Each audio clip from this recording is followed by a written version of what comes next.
आज पीपल मंडी सेवा केंद्र पर बसंत पंचमी के उपलक्ष्य में माँ सरस्वती के सामने दीपक और माला चढ़ाकर उनकी वंदना करते हुए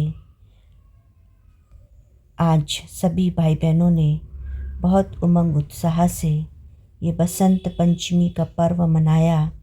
सभी में बहुत उत्साह था। सभी पीत वस्त्र पहनकर आज बाबा के घर में आए और उस स्वर्णिम दुनिया को याद करते हुए ये आह्वान किया कि हमें भी स्वर्णिम दुनिया में जाना है। तो उसके निमित्त हमने भोग लगाया। तुम सा हसीन बाबा, तुम सा हसीन बाबा कोई नहीं जहां में, कोई नहीं जहां में। तुमने हंसी बनाया, तुमने हंसी बनाया हमको। भोग के बाद फिर बसंत पंचमी का आध्यात्मिक महत्व बताया कि क्या महत्व है बसंत पंचमी का आध्यात्मिक। ओम शांति, ओम शांति। आज बसंत पंचमी का पर्व जो बहुत पावन पर्व है और भारतवर्ष में मनाया जाने वाला है। तो ये पर्व किसकी यादगार में हम मनाते हैं? माँ सरस्वती के जन्मदिन के रूप में। कहते हैं आज के दिन माता सरस्वती का उदय हुआ, जन्म हुआ। कैसे जन्म हुआ आप सभी जानते हैं। कहते हैं ब्रह्मा ने सृष्टि रची तो वो सृष्टि कैसी थी? नीरस थी, बेजान थी। तो उसमें जान डालने के लिए ब्रह्मा की जीवा से सरस्वती का जन्म हुआ। तो आप सभी देखते हैं अब संगम युग पर शिव बाबा जो ब्रह्मा तन में अवतरित हुए और ब्रह्मा तन में अवतरित होकर जो ज्ञान भगवान ने दिया और नई सृष्टि की स्थापना कर रहे हैं ब्रह्मा के द्वारा। लेकिन इस ज्ञान को फैलाने के निमित्त कौन बनी? जगदम्बा सरस्वती। शिव बाबा तो ब्रह्मा के तन में आकर के एक ज्ञान देते थे, लेकिन उस ज्ञान का विस्तार किसने किया? मम्मा सरस्वती, जगदम्बा सरस्वती। तो उसके यादगार के रूप में हम बसंत पंचमी मनाते हैं। तो आप देख रहे हो कि बसंत पंचमी एक परिवर्तन का समय हमें दर्शाता है कि अभी हम शीतकाल से होकर के गुजरे। तो ये समय आता है परिवर्तन का और इस मौसम में ना ज्यादा ठंड होती है ना गर्मी होती है। इसे सुहावना मौसम कहते हैं। ये सुहावना मौसम है, सदाबहार मौसम है। उसे प्रेम और सौहार्द का समय भी कहते हैं, क्योंकि ये बसंत पंचमी से शुरू होकर कहाँ खत्म होता है? होली के रंगों का। आज होली का बसंत रखा जाता है, धीरे धीरे होली को बढ़ाया जाता है और फिर रंगों के त्योहार पर आकर खत्म होता है। रंगों का त्योहार भी किसका है? प्रेम और सौहार्द का। हम एक दूसरे को रंग लगाते हैं, एक दूसरे के गले मिलते हैं, मिष्ठान खिलाते हैं, तो हमारे आपसी संबंध संपर्क कैसे हो? मधुर हो। तो इस समय बाबा हमें क्या सिखा रहा है? कहते हैं ना, मधुर संबंध और व्यवहार सिखा करके हमें सत्युग की दुनिया में ले जाने के लायक बना रहा है।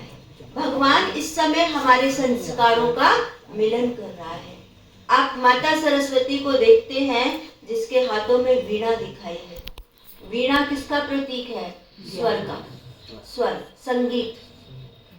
7 स्वर होते हैं ना, तो संगीत कहते हैं ना, जब मन प्रफुल्लित होता है तो हमारे अंदर से स्वर होता है।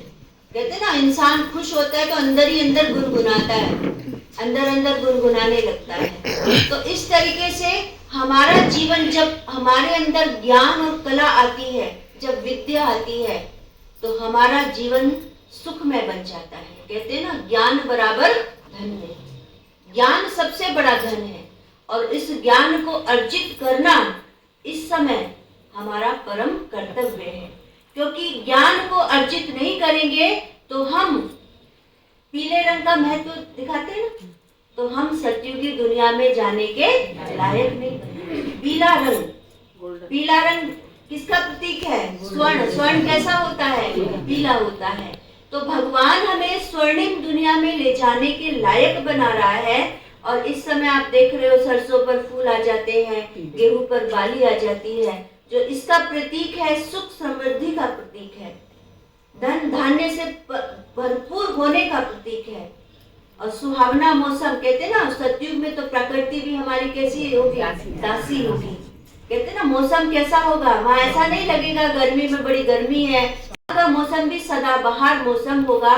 तो शिव बाबा ब्रह्मा तन के द्वारा और माता जगदम्बा सरस्वती के द्वारा इस समय ये ज्ञान की गंगा बहाकर हमें स्वर्णिम दुनिया में ले जाने के लायक बना रहे हैं। और यदि हमें स्वर्णिम दुनिया में जाना है, सोने के महलों में जाना है, तो हमें अपने अंदर इस ज्ञान को धारण करके अपना जीवन कैसा बनाना है? आनंदित बनाना है, सुख में बनाना है। अब एक हाथ में क्या दिखाया? माला दिखाई है ना सरस्वती के।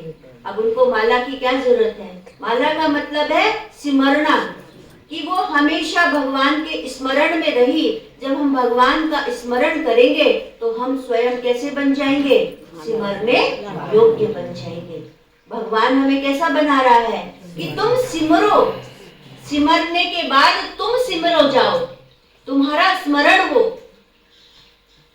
इस समय हम भगवान का स्मरण करेंगे तो भविष्य में हमारा स्मरण योग्य हम बनेंगे। तो भगवान ऐसा बना रहा है। तो सरस्वती को क्या कहते हैं? ज्ञान की देवी और माँ की संज्ञा दी है। देखो ओकेजन होते हैं ना अलग अलग। दिवाली पर लक्ष्मी की पूजा करते हैं, नवरात्रों में दुर्गा की पूजा करते हैं और बसंत पंचमी पर सरस्वती की पूजा करते हैं। और इन तीन देवियों का बड़ा महत्व है। और इन तीन देवियों में से हम ही लक्ष्मी है, हम ही दुर्गा है और हम ही सरस्वती है। भगवान हमें इस योग्य बनाने आया है। और यदि हम इन्हें माँ की संज्ञा देते हैं तो हमें माँ का वो सपूत बच्चा बनना है, वो लायक बच्चा बनना है कि जो हम ये कह सके कि हाँ हम इन माँ के बच्चे हैं। तो माँ के बच्चे बनने के लिए माँ जैसा तो बनना पड़ेगा। तो आज हम इनके जन्मदिन पर, कहते हैं ना जन्मदिन पर गिफ्ट देते हैं, उपहार देते हैं, तो हम अपनी माँ सरस्वती को यही उपहार दें कि माँ हम तुम्हारे आदर्शों पर, तुम्हारे आचरणों पर चलकर तुम जैसा बनकर दिखाएंगे, तुम्हारा नाम रोशन करके दिखाएंगे। तुम ज्ञान की देवी हो तो हमें भी ज्ञान की देवी और देवता बन के दिखाएंगे। ओम शांति। माता सरस्वती की आराधना, भोग और ज्ञान की क्लास के बाद कला की देवी सरस्वती के जन्मदिन के उपलक्ष्य में माताएं अपनी कला का प्रदर्शन करते हुए जाए रे बसंती चुनर सर से उड़ी जाए रे बसंती चुनर सर से उड़ी जाए रे। जरा धीरे चलो हौले हौले चलो, जरा धीरे चलो हौले हौले चलो, सैया धीरे चलो मत भारी पवन लहराए रे, सैया धीरे चलो मत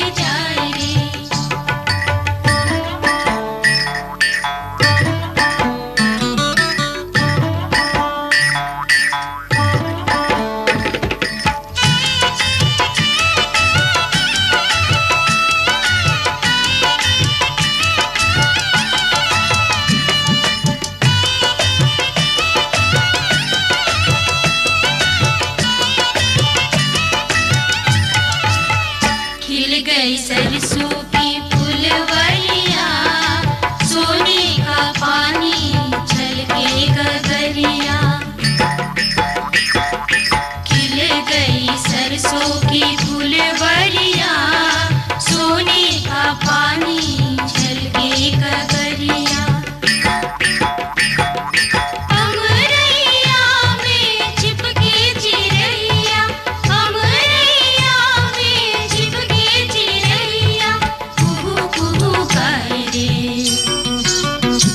उड़ी जाए रे बसंती चुनर सर से उड़ी जाए रे। अपनी नृत्य कला के बाद सभी भाई बहनों को बाबा के घर से प्रसाद वितरण किया गया। माता सरस्वती के जन्मदिन के उपलक्ष्य में बसंत पंचमी का ये त्यौहार पीपल मंडी सेवा केंद्र आगरा पर बहुत धूमधाम से मनाया गया। सभी में बड़ा हर्ष और उल्लास था। तो इसी के साथ प्रसाद वितरण के साथ ही कार्यक्रम पूरा हुआ। ओम शांति।